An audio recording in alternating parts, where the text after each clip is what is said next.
le temps, la terre, une forêt, des chasseresses, des chassés. Les chassés étant chassés fuient les chasseresses.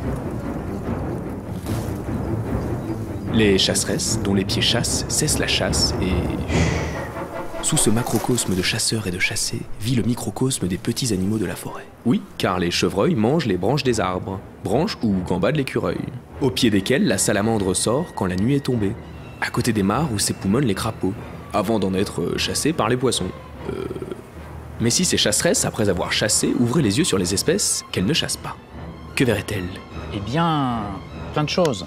Ils verraient des salamandres, des orvets, des lézards, des crapauds, d'un sonneur, des écureuils. Pour cela, il faut être attentif, car ces espèces, elles aussi, sont chassées et ont plein de systèmes de protection. Ah, la protection. On voit bien ce que ça veut dire, la protection. Mais comme rarement un animal a des armes pour se défendre, il trouve des solutions. L'écureuil fuit. La salamandre exhibe sa couleur vive, comme le sonneur à ventre jaune. L'orvet se dissimule parmi les feuilles, le crapaud se camoufle, et le lézard, ça vous le savez déjà, normalement.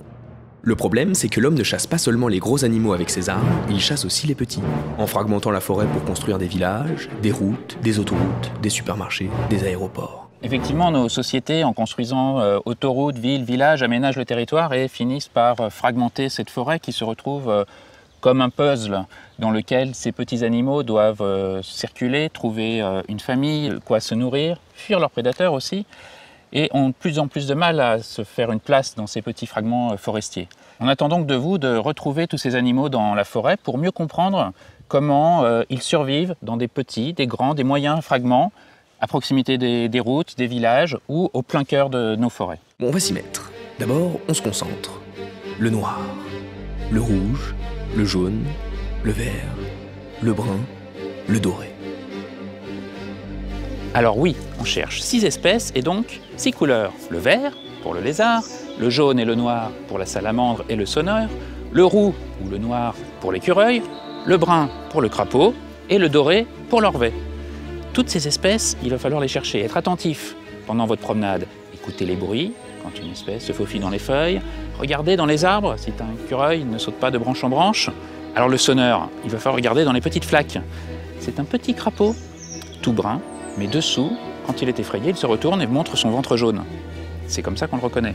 Et c'est quoi un orvet? Un orvet, c'est un lézard sans pattes. Ça ressemble à un petit serpent, mais sa tête est très différente et il ne mord pas. Alors que faire si vous voyez une de ces 6 espèces? La prendre en photo, c'est assez facile pour un crapaud, c'est plus difficile pour un écureuil. Là, on prendra juste l'arbre. Notez le lieu, dans quelle forêt vous êtes, allez sur internet, posez votre photo et c'est une observation de plus pour la mission printemps. Un crapaud!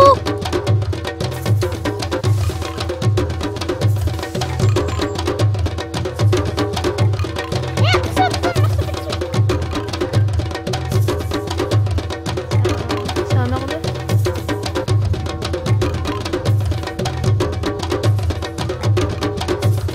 Et voilà, on a besoin de chasseurs pacifiques pour nous dire si nos 6 espèces de petits animaux sont encore présentes dans nos forêts, et dresser une carte de leur localisation. Bref, si au lieu de se dire que tout est foutu, on relançait la machine de tout ce qui existe.